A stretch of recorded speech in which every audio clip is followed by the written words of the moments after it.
amigos, gracias por acompañarnos como todos los miércoles.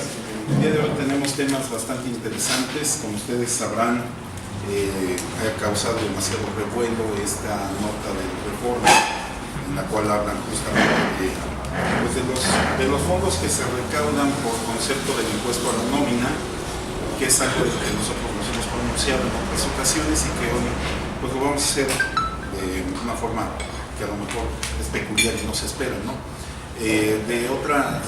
Por otro lado, tenemos también la iniciativa que impulsa el INCO, y que es esa de 3 de 3, que ahora ya la buscan impulsar a través de una iniciativa ciudadana, a través del Congreso, de lo cual nos va a hacer favor de comentarlo el licenciado Gonzalo Castillo.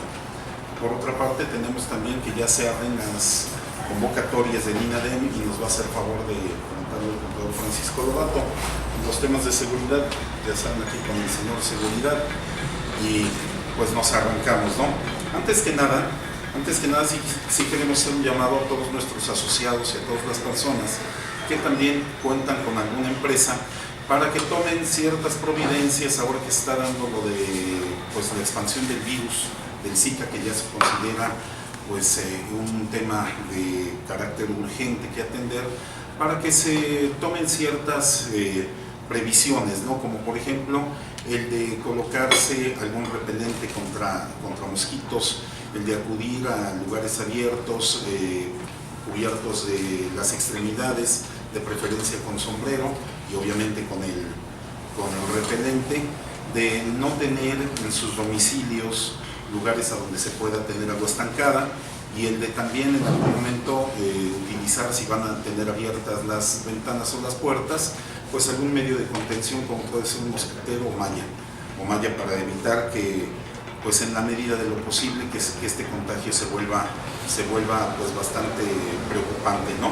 Bueno, pasando a otro tema, el día de ayer en todos los medios se difundió justamente lo de que Puebla, o el gobierno de Puebla, había hipotecado los recursos provenientes de lo que son el impuesto a la nómina, y esto pues ha generado inconformidad y mucho descontento en los sectores empresariales y también en los sectores privados, toda vez que no esperaban que esto sucediera. Déjenme decirles, ¿no? Tuvimos la explicación del secretario de Finanzas, y considero que la explicación del secretario de Finanzas ha sido clara. Nos deja algunas dudas, hay dudas que hay que atender, ¿no? Como por ejemplo, bueno, si este es un fideicomiso de garantía, esta garantía, ¿cuándo va a dejar de serlo? Si ese fideicomiso de garantía, como nos dice, es un fideicomiso público, bueno, pues ustedes saben que en términos de la nueva Ley General de Transparencia, cualquier fideicomiso o cualquier entidad que maneje recursos públicos tiene la obligación de transparentarlo, y la nueva Ley General de Transparencia obliga a los estados a homologar justamente sus leyes locales a ese ordenamiento, a más tardar en Puebla para el 4 de mayo de este año. Entonces tendríamos que esperar justamente a solicitar la información correspondiente para saber con precisión lo que sería, cuál es el destino de los recursos que han sido puestos en el fideicomiso, si ahí se van a quedar, si se transfirió lo que es la propiedad de esos recursos, si solamente están, como lo comentamos, en garantía, va a haber una fecha de retorno hacia lo que es el erario público del Estado de Puebla, y son preguntas que todavía tenemos en el tintero, que considero que se irán desvelando en el tiempo, y para ello yo les pediría que esperáramos, antes de hacer de esto una nota muy rimbombante, obviamente los resultados de las solicitudes de información que como medios y los investigadores vayan haciendo al respecto. Oiga, pero no se corre el riesgo de que, pues, en algunos casos la ley no es retroactiva, entonces no se correría el riesgo con este fideicomiso de que, pues como la ley en algunos casos no es retroactiva, pues no se transparente de manera adecuada el uso de estos recursos. Bueno, hay que considerar que los recursos del impuesto que provienen del impuesto a la nómina se van entregando al fideicomiso conforme se van recaudando. A partir de que entre en vigor la ley, que es en el año pasado, el 5 de mayo del año pasado, obliga a los estados a homologar sus leyes y tienen un año para hacerlo, y considerando que en el caso concreto son recursos públicos, yo no consideraría que hay retroactividad. por el hecho tan simple de que dice cuándo manejen recursos públicos. Deberán de transparentarlo, y ustedes recordarán que el Sistema Nacional de Transparencia va a transparentar no nada más los recursos a partir de que entró en vigor la ley, sino los recursos que en ese momento estén en vigor, se estén manejando y obviamente tengan el carácter de recursos públicos. Los recursos públicos no pierden ese solo hecho, ese carácter por el hecho de haberlos entregado a una entidad financiera. Si no son aplicados para la compra, como en el caso concreto nos explicaba ayer el secretario de Finanzas, no son aplicados para el pago, en ese momento siguen siendo recursos públicos que están ahí como garantía, y nos tendrán que decir cuál es el destino de ellos. Sin embargo, presidente, resulta lamentable de ser cierto una situación como esta, que se supone que hipotecaría al Estado a 50 años. Bueno, yo consideraría que necesitamos esperar ver si efectivamente ese contrato está firmado 50 años, ¿no? O sea, para mí ahorita sería suponer demasiado que lo que aparece en la nota es cierto. Yo necesitaría ver el documento para poder afirmar que efectivamente es un compromiso contractual a 50 años y que esto vaya a ser así, ¿no? Porque imagínense que si es un fideicomiso de garantía, 50 años se vayan a quedar ahí los recursos del impuesto para la nómina, ¿no? Sería absurdo. ¿La explicación entonces fue a medias? Yo considero que falta abundar en lo que es la información, ¿no? Faltaría que nos explicaran, por ejemplo, por qué periodo fue firmado el contrato, si efectivamente los recursos que se asignan a ese fideicomiso se van a quedar ahí hasta el término de ese periodo, o si de alguna manera va a haber momentos en los cuales el erario público del Estado va a estar recuperando esos fondos que entendemos por la explicación del secretario de Finanzas que son meramente en garantía, ¿no? Solamente se tomará de ahí lo que se quede a deber si es que algún gobierno no paga lo correspondiente a los PPS. ¿Tienen que salir a explicar las veces que sean necesarias? Yo creo que sí. Sí, yo creo que sí. Estamos hablando de que estamos en la nueva cultura de los gobiernos abiertos, de la transparencia, justamente la ley de la que les hablaba, que es la Ley General de Transparencia, abona para ello, y es algo que el presidente de la República ha estado pues difundiendo, ¿no? Y ahora lo que también se tiene con esta iniciativa del INCO, pues va enfocado hacia eso, ¿no?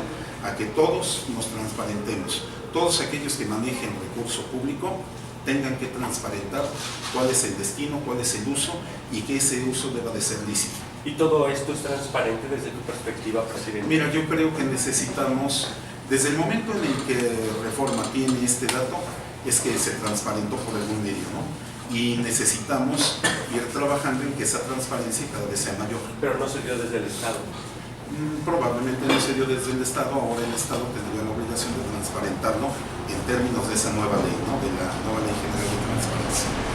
Sin embargo, es preocupante cuando tenemos grandes obras como el CIS, el Museo Barroco, que se hicieron a BPS, saber qué opina de que se van a pagar. Sí, les comentaba desde el año pasado que creo que la transparencia van a alcanzar a todo mundo, ¿no? La transparencia en este momento tiene obviamente que dar la oportunidad de que todas esas dudas que tenemos vayan siendo desveladas, ¿no? Que en los propios sistemas de transparencia de las entidades obligadas, de los sujetos obligados, vayan subiendo a sus portales justamente toda esta información con la que ahorita no contamos. Y esto, les vuelvo a repetir, tiene que empezarse a dar ya a partir de este año. ¿Hubo dolo del gobierno al hacer esta operación con el fideicomiso sin transparentarlo? Considero que si lo creo es porque la ley se lo permite. De alguna manera lo que hubo fue omisión en informarlo, ¿no? Pues muchísimas gracias, pasamos a otro tema, si gustas. Oiga, ¿y legalmente puede proceder algo en contra del gobernador? No lo sé, en este momento no lo hemos analizado. Primero quisiéramos contar con la información adecuada y suficiente, ¿no? Como yo les digo, en este momento la explicación que nos dio el secretario de Finanzas es una explicación amplia, coherente, pero considero que todavía necesitamos contar con mayor información. Muchísimas gracias. Adelante,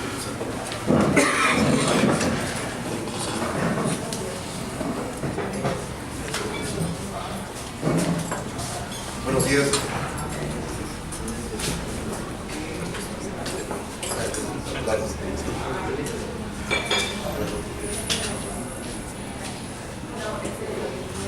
Buenos días. Vamos a tocar un tema que tiene que ver con un beneficio para la sociedad.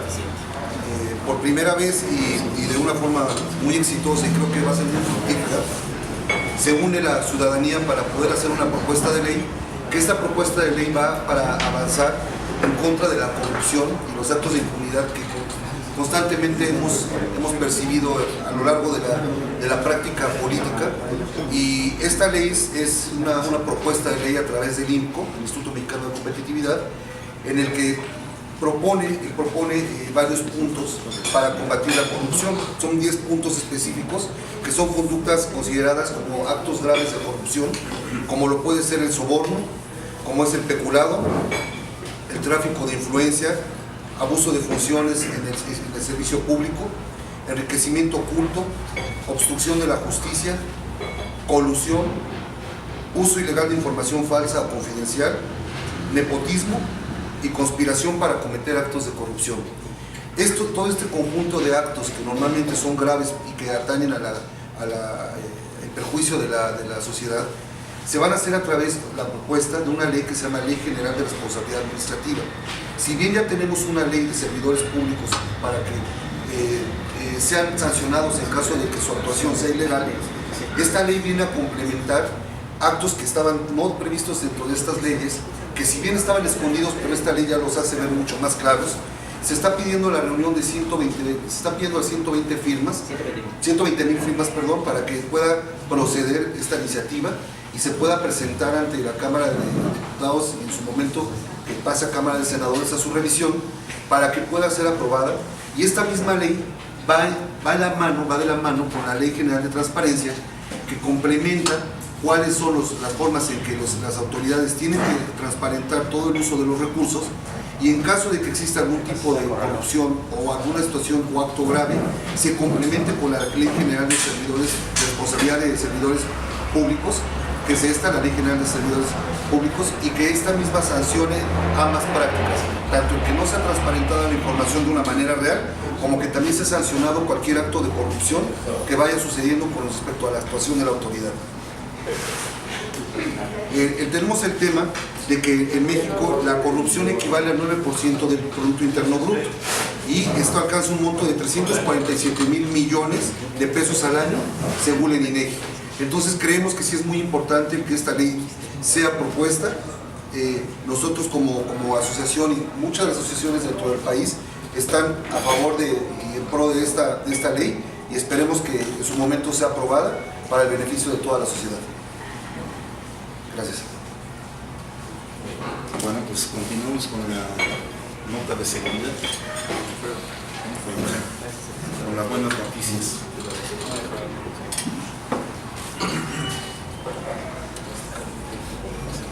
Muy buenos días. Algo que se ha estado dando a conocer a partir de las fechas de noviembre principalmente es un incremento en lo que viene siendo el robo o asalto a cuentavientes. Vamos a hablar que en el transcurso de los pocos días que ha transcurrido en el mes de enero, ya febrero, hasta el momento se tiene un conocimiento de alrededor de 25 asaltos a cuentavientes. Esta, al final de cuentas, son cifras alarmantes. Estamos hablando que hoy en día es más fácil estar asaltando a este tipo de gente que está obviamente sacando dinero de alguna institución bancaria, a que ya no están, por ejemplo, haciendo un robo a transeúnte o transporte público. Es bastante alarmante porque muchas veces la gente ahora sí que saca su dinero para poder vivir al día, y desafortunadamente les llegan a despojar de este valor que es necesario para su sustento. Aquí principalmente hacemos un llamado a la autoridad para que no bajen la guardia. Hay un muy buen esquema por parte de la Secretaría de Seguridad Pública y Tránsito Municipal en el cual hacen un acompañamiento bancario. Obviamente sabemos que cuando se llega a dar este tipo de robo a cuentavientes o asalto a cuentavientes es porque son montos arriba de los 50,000 pesos. Se ha hablado en varias ocasiones en el cual desafortunadamente hay momentos en los cuales gente de las mismas instituciones bancarias se encuentran coludidos con este tipo de delincuentes, en el cual dan el famoso quitazo, de tal manera que es como saben a quiénes son a los que deben asaltar. Entonces aquí se podría solicitar a las instituciones bancarias que de igual manera lleven a cabo lo que son las pruebas de control de confianza. ¿Por qué? Porque dentro de estas pruebas de control de confianza vienen los estudios socioeconómicos en los cuales pueden determinar con qué gente se están involucrando los empleados de estas instituciones bancarias, y a su vez se puede disminuir bastante lo que es el robo a cuentavientes. De igual manera, solicitamos a la ciudadanía que en caso de tener conocimiento de algún tipo de asalto o robo a cuentavientes, como cualquier otro tipo de evento delictivo, lo haga de conocimiento a la autoridad, al 066, obviamente levanten una denuncia ante el Ministerio Público, porque es algo totalmente necesario, y obviamente tratar de apoyar en cualquier tipo de medida que sea posible con el fin de poder acabar con cualquier tipo de delito, puesto que es algo que no podemos estar permitiendo.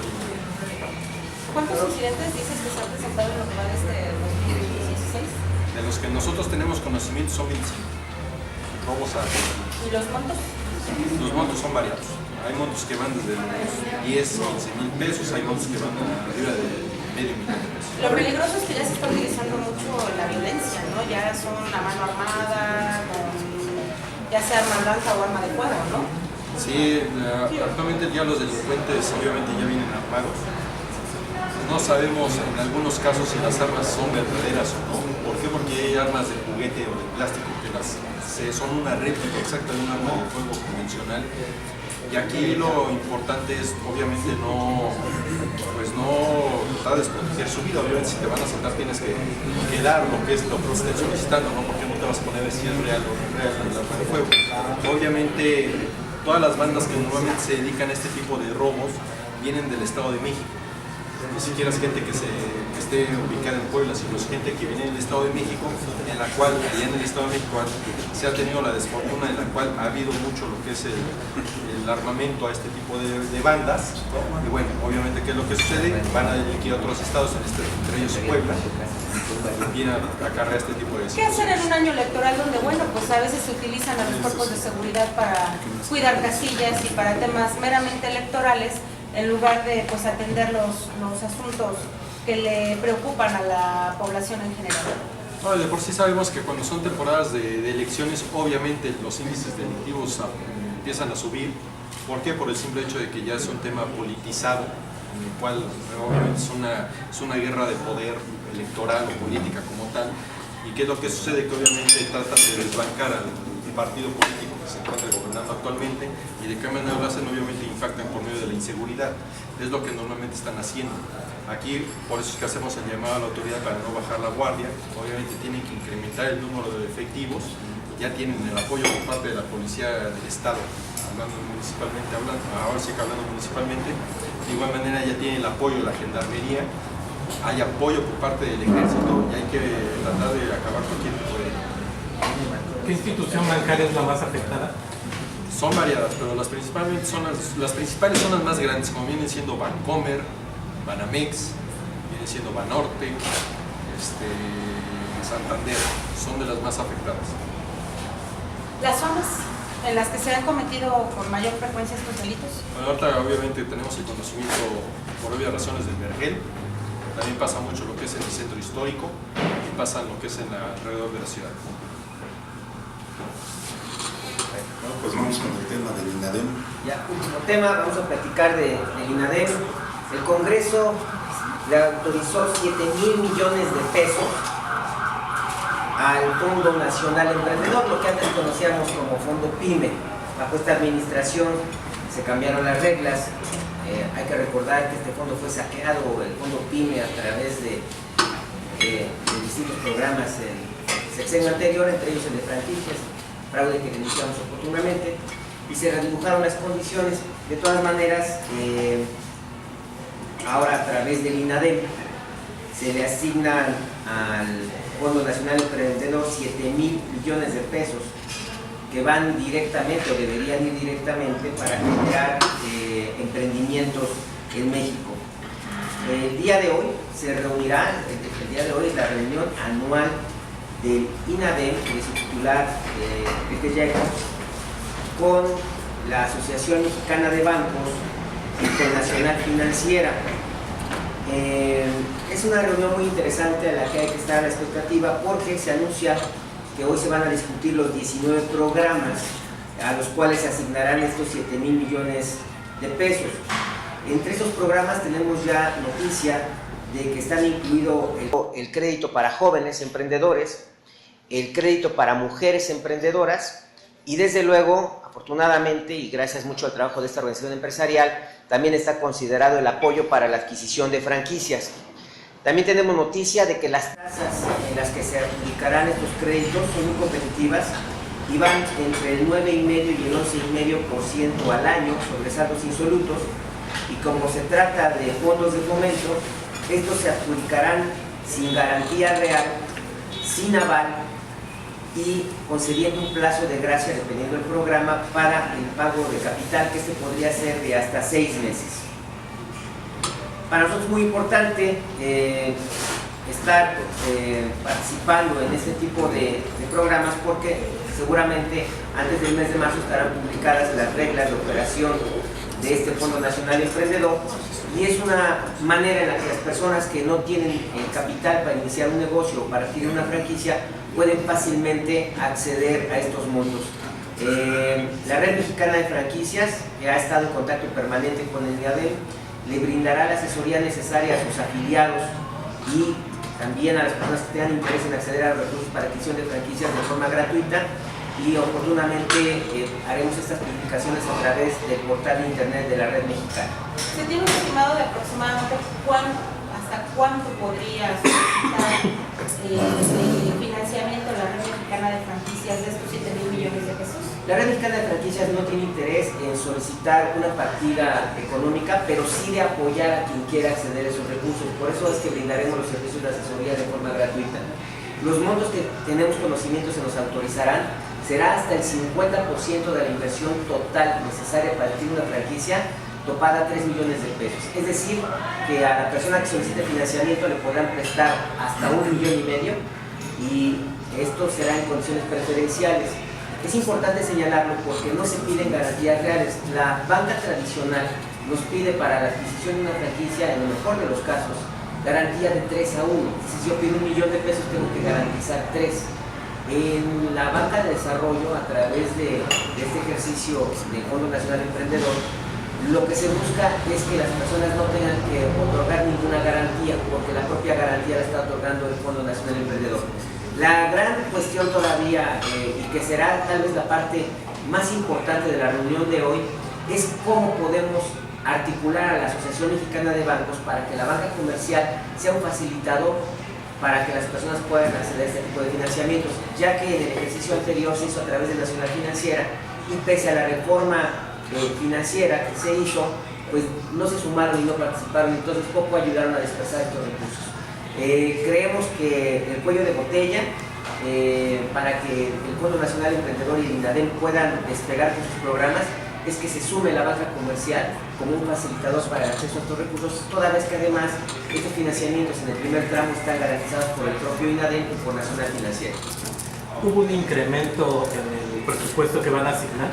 Sí, de hecho es importante, es un incremento aproximadamente del 15%, de acuerdo al promedio histórico que ha tenido este fondo desde que se creó, y lo cual hace ver que es una estrategia clara del Congreso para tratar de generar riqueza compartida. Nosotros lo hemos dicho acá, los gobiernos no tienen la capacidad, no pueden, y de hecho no están diseñados para generar riqueza, pero sí pueden crear condiciones para la distribución de la riqueza y para generación de riqueza compartida. Creemos que uno de los proyectos muy rescatables es precisamente los que maneja el INADEM, ya que le dan esta opción a personas que no tienen acceso a recursos, pero que sí tienen la viabilidad de emprender un negocio, sea de manera independiente o a través del formato de franquicia. ¿Hay montos de personas que reciban el tope de las personas que se beneficien con un crédito? No, porque los fondos son muy variables. En realidad lo que topa es la cantidad de dinero que está disponible, y eso se convoca, la bolsa es la misma. Dependiendo de cuánta gente se acerque a solicitar los recursos se van distribuyendo en los distintos programas. Siempre, históricamente, franquicias ha sido uno de los más dinámicos porque está preparado precisamente para recibir esos recursos, dado que los modelos de negocios están probados y los planes de negocios ya existen. Quizás sea un poco más difícil para una persona que no tenga experiencia emprendiendo solicitar recursos para un primer emprendimiento, porque requerirá asesoría que se la van a brindar de forma gratuita a través de INADEM para armar su plan de negocios. Entonces, creemos nuevamente que el sector franquicias debería ser uno de los que mejor ejerza este recurso, porque estamos listos para emprender prácticamente de manera inmediata. ¿Se busca a los nuevos pymes que se incrementen más o estamos buscando el apoyo para las que ya están registradas? El fondo contempla todas las vertientes, incluso se tienen detectados sectores de alto impacto, que serían los que recibirían preferencia. Por ejemplo, la industria transformadora, que hace encadenamientos productivos muy interesantes, tiene mayores facilidades o tiene acceso bajo ciertos programas a esos recursos, porque son sectores estratégicos. Sin embargo, dentro de estas 19 vertientes en las que ahora se entregará esta bolsa de dinero, también vemos que se destacan programas que tienen sensibilidad a sectores que generalmente no se han visto favorecidos. Por ejemplo, el crédito para el primer emprendimiento, que son los jóvenes. Creemos que es muy importante en México que los jóvenes que egresan de las universidades o que incluso no han tenido oportunidad de estudiar, en vez de volverse demandantes de un empleo, se vuelvan generadores de empleos, incluyendo el propio. Por otro lado, vemos también que hay una vertiente ya con dedicatoria para mujeres emprendedoras. Hemos visto cómo el rol de la mujer, principalmente en las grandes ciudades, ha cambiado de ser ama de casa a ser un ente activo en la economía familiar. En este perfil, las mujeres, ¿cuánto han crecido en pymes?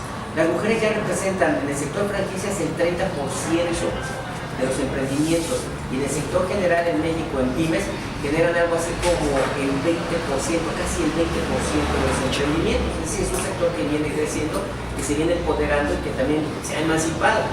De alguna manera nosotros vemos el hecho de que ya también una vertiente vaya específicamente para mujeres que quieran hacer emprendimientos, es otra señal de sensibilidad de este programa para hacerlo accesible a más sectores de la sociedad. Gracias. Muchísimas gracias. Buenos días por haber acudido. Preguntarle acerca de Enrique Peña Nieto y los mensajes que se dieron después del evento protocolario, donde se reunió con Blanca Alcalá y el gobernador del estado, Rafael